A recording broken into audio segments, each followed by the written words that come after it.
In today's tutorial, I'm going to show you how to play chess on lichess.org. So the first thing that you'd like to do, of course, is just go and open whatever browser you're going to use to follow this tutorial steps with.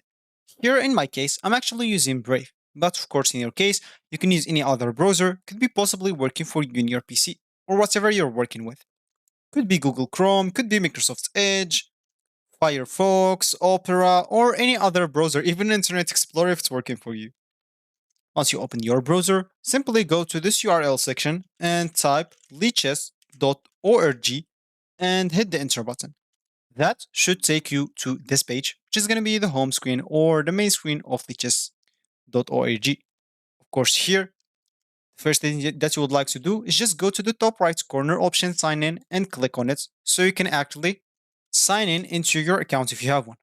If you don't have an account, make sure to go and click on register so you can actually create an account in here. So for me, let me do that and I'm coming back.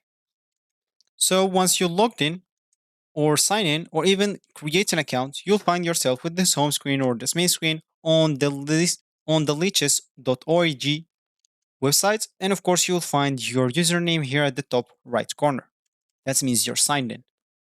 And from here, you can do a lot of other stuff. So, as we said in the beginning of this tutorial, is you would like to play chess on chess.org.